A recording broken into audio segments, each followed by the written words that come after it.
তো অবশ্যই কিন্তু দলকে আমারও ভরসা যোগাতে হবে। আমি পদ্মফুল উপহার দিয়ে দলকে ভরসা যোগাবো। প্রস্তুতি পুরোদমে আছে, আমাদের সাংগঠনিক প্রস্তুতি ভীষণ ভালো আছে এবং আমাদের কার্যকর্তারা যারা কর্মীরা আছে সবাই মাঠে নেমেছে, সুন্দরভাবে হচ্ছে। এটা আমরা পথ চলতে চলতে আমার এক মণ্ডল সভাপতি সত্যজিৎ ভাই বললো, দাদা একটু করুন, ভালো হবে।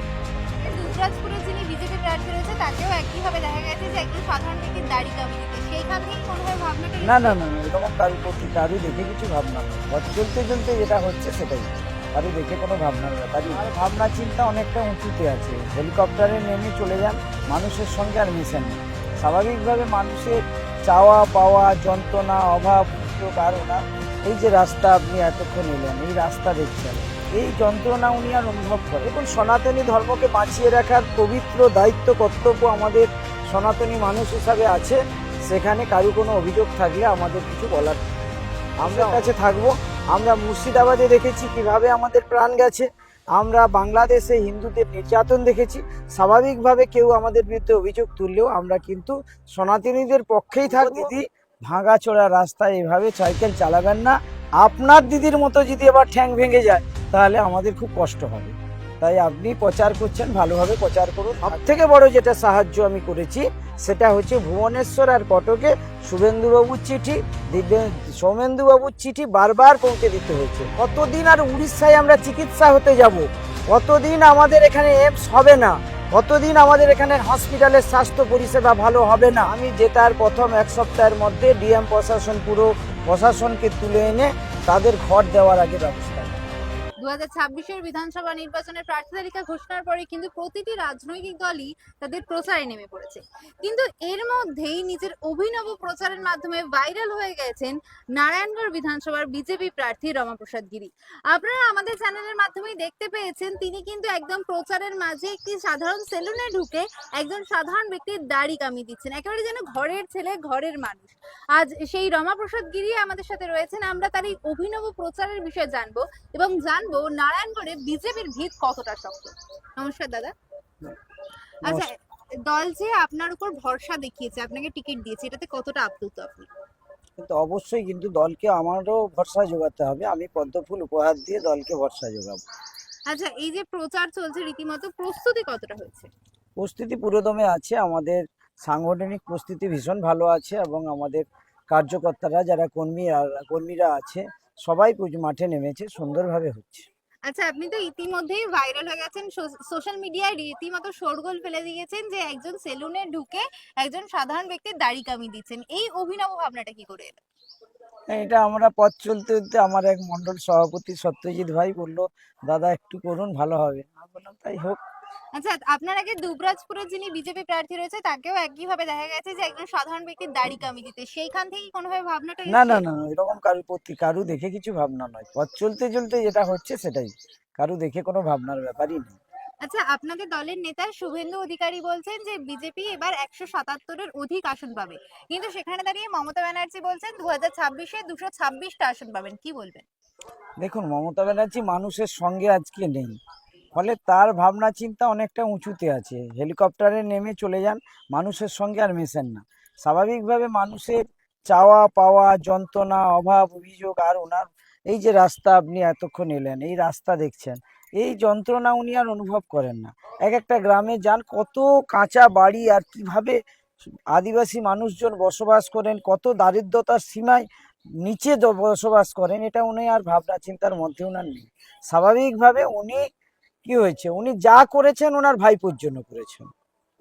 আপনি যে ভাইপোর কথা বললেন, সেই ভাইপো কিন্তু একেবারে কার্যত চ্যালেঞ্জ করছেন যে বিজেপিকে 50-এর নিচে নামিয়ে আনবে।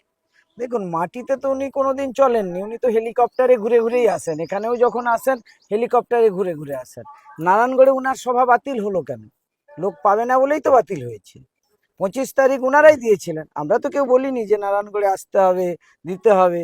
নারায়ণগড়ের সভা উনারাই প্রচার করেছিলেন। হঠাৎ দেখলাম নারায়ণগড়ের সভাটা দাঁতনে চলে গেল, কেশিয়াড়িতে চলে গেল। একই বিধানসভায় দুটা প্রোগ্রাম হয়েছে। আচ্ছা, তৃণমূলের কথায় বিজেপি ধর্মের রাজনীতি করে, এই কথাটা কতটা যুক্তিযুক্ত? দেখুন, সনাতনী ধর্মকে বাঁচিয়ে রাখার পবিত্র দায়িত্ব কর্তব্য আমাদের সনাতনী মানুষ হিসাবে আছে। সেখানে কারো কোনো অভিযোগ থাকলে আমাদের কিছু বলার নেই। আমরা অবশ্যই তার জন্য চিৎকার করব এবং আমরা প্রত্যেকটা মানুষের কাছে থাকব। আমরা মুর্শিদাবাদে দেখেছি কিভাবে আমাদের প্রাণ গেছে, আমরা বাংলাদেশে হিন্দুদের নির্যাতন দেখেছি। স্বাভাবিকভাবে কেউ আমাদের বিরুদ্ধে অভিযোগ তুললেও আমরা কিন্তু সনাতনীদের পক্ষেই থাকব। আমরা হিন্দু ভাইদের পক্ষেই থাকব। আচ্ছা, সেন্ট্রালকে বারবারই বলতে শোনা গেছে যে হাম দো হামারে দো, সেখানে দাঁড়িয়ে আরএসএস প্রধান মোহন ভাগবত হিন্দুদেরকে বার্তা দিলেন যে 3টি করে সন্তান দেওয়ার জন্য, সে বিষয়ে কি বলবেন? মোহন ভাগবতজি যেটা বলেছেন, বর্তমান পরিস্থিতির উপর নির্ভর করে উনি বলেছেন যে আমাদের হিন্দুদের কোথাও একটা সংখ্যা তত্ত্বে কম হচ্ছে, আমাদের শিক্ষিত মানুষের সংখ্যা বেশি, আমাদের সচেতন মানুষের সংখ্যা বেশি। একটা বাচ্চা দুটা বাচ্চা নিচ্ছেন, অন্য শ্রেণীরা প্রচুর গাদা গাদা বাচ্চা নিচ্ছে, ফলে আমাদের একটা জায়গায় কোথাও যেন গিয়ে দাঁড়িয়ে যাচ্ছে, আমরা সংখ্যা তত্ত্বে কোথাও কমে যাওয়ার ইয়ে হচ্ছে, আশঙ্কা হচ্ছে। ফলে উনি যেটা বলেছেন সর্বৈব সত্যি, এবং আমিও অনুরোধ করব নতুন যুবক শ্রেণীদের, আপনারা এগিয়ে আসুন, আপনারা সমাজকে আমাদের সনাতনীদের বাঁচিয়ে রাখতে আপনারাও 3টা বাচ্চা নিন। আচ্ছা, আপনি নারায়ণগড় বিধানসভার বিজেপি প্রার্থী, আপনার প্রতিপক্ষকে দেখা যাচ্ছে একেবারে সাইকেল চালিয়ে মাঠে ময়দানে নেমে ঘুরে বেড়াচ্ছেন, কি বলবেন? দেখুন, জেলা পরিষদে উনি কর্মাধ্যক্ষ ছিলেন, এখন সভাধিপতি আছেন। নারায়ণগড় পঞ্চায়েত সমিতিকে যদি উনি 1 টাকা দিয়েছেন বলেন, তাহলে আমি আর উনার বিরুদ্ধে একটা কথাও বলবো না। উনি তো নারায়ণগড়ে এতদিন কোনো উন্নয়ন করেননি, আর রাস্তাঘাট উনার জেলা পরিষদ, উনার পঞ্চায়েত সমিতি কি করেছে সেটা তো উনি দেখছেন। এরকম উনাকে আমি বলবো, দিদি ভাঙাচোরা রাস্তায় এভাবে সাইকেল চালাবেন না, আপনার দিদির মতো যদি এবার ঠ্যাং ভেঙে যায় তাহলে আমাদের খুব কষ্ট হবে। তাই আপনি প্রচার করছেন, ভালোভাবে প্রচার করুন, থাকুন, কিন্তু ওই রকম সাইকেল চালাতে গিয়ে যদি পা ভেঙে যায় তাহলে তো কষ্ট হবে না, কারণ রাস্তাটা তো উনি করেননি। এত খারাপ রাস্তা রেখে দিয়েছেন এরা, যে ওরা পঞ্চায়েতে 15 বছর থাকার পরও, উনি কিন্তু পঞ্চায়েতের 30 স্তরে আছেন 15 বছর, তার দায়ও আছে, দায়িত্বও আছে। উনি কোনোদিন নারায়ণগড়ের একটা রাস্তায় কোনো কাজ করেননি। স্বাভাবিকভাবে ভাঙাচোরার রাস্তার দায়িত্বও তো তার, আর ওই নাটক করে কিছু লাভ হবে না। আচ্ছা, নারায়ণগড়বাসী কতটা আপনার সঙ্গ দেবে বলে মনে হচ্ছে এবং কেন? দেখুন, আমি হেরে যাওয়ার পরও কোনোদিন আমার এলাকা ছেড়ে যাইনি। আমি যখন প্রথম এসেছিলাম, আমার পাশের গ্রামে আমার বাড়ি, আমার নেকুর শ্রেণী স্কুলে আমি পড়েছি, বেলদা স্কুলে আমি পড়াশোনা করেছি, প্রাক্তনী আমি ওখানকার। নারায়ণগড়েই আমার সব কিছু, আমাদের জায়গা জমি, আমাদের ওইদিকের লোকের সব নারায়ণগড়েই আছে। কিন্তু তবুও একটা ছিল কি, আমি তো এখানকার ভোটার ছিলাম না, কিন্তু আমি 4.5 বছরে আমি বেলদাতে ভোটার হয়েছি, আমি পঞ্চায়েতে পরিচালনা করেছি, পঞ্চায়েতে সবার পঞ্চায়েত যারা দাঁড়িয়েছিলেন বিজেপির তাদের সঙ্গে থেকেছি, পঞ্চায়েত ভোট করেছি, তাদের সন্ত্রাস দেখেছি, তো লোকসভার ভোটে তাদের সাথে থেকেছি। স্বাভাবিকভাবে আজকের দিনে দাঁড়িয়ে প্রত্যেকটা বুথে আমার নিজস্ব পরিচিতি আছে, পার্টির একটা সংগঠন আছে। স্বাভাবিকভাবে আমি এই দিক দিয়ে অন্তত বলবো যে নারায়ণগড়বাসী আমাকে হেরে যাওয়ার পরও কোনো জায়গায় কোনো প্রার্থী কিন্তু তার এলাকায় এভাবে থাকেন না। আমি যেভাবে নারায়ণগড়বাসীর সেবা করেছি, থেকেছি, আমার কাছে সরকারি ক্ষমতা ছিল না, আমি সরকারি ক্ষমতার সুযোগ কাউকে দিতে পারিনি, কিন্তু কোনো মানুষ আমাকে ফোন করে পাননি, কোনো মানুষ আমাকে ফোন করে সাহায্য নেননি। সব থেকে বড় যেটা সাহায্য আমি করেছি সেটা হচ্ছে ভুবনেশ্বর আর কটকে শুভেন্দুবাবুর চিঠি, সৌমেন্দুবাবুর চিঠি বারবার পৌঁছে দিতে হয়েছে। আমি সেই নারায়ণগড়বাসীকে অনুরোধ করব, যারা একটা চিঠির জন্য আমাকে সারাদিন ফোন করতেন, তারা নিজেদের পরিবর্তন এবার করুন। কতদিন আর উড়িষ্যায় আমরা চিকিৎসা হতে যাব? কতদিন আমাদের এখানে এইমস হবে না? কতদিন আমাদের এখানে হসপিটালের স্বাস্থ্য পরিষেবা ভালো হবে না? তার পরিকল্পনার জন্য বিজেপিকে ভোটটা করুন। আচ্ছা, ভোটে জয় পেলে সর্বপ্রথম প্রতিশ্রুতি কি হবে জনগণের জন্য? দেখুন, ভোটে আমি জিতার 1 সপ্তাহের মধ্যেই আমি কিন্তু সমস্ত যেখানে যেখানে আমাদের একবারে আদিবাসী জনজাতি মানুষ বাস করেন, কোনো জায়গায় একটাও ঘর নেই, আমি জেতার প্রথম 1 সপ্তাহের মধ্যে ডিএম প্রশাসন, পুরো প্রশাসনকে তুলে এনে তাদের ঘর দেওয়ার আগে ব্যবস্থা করব।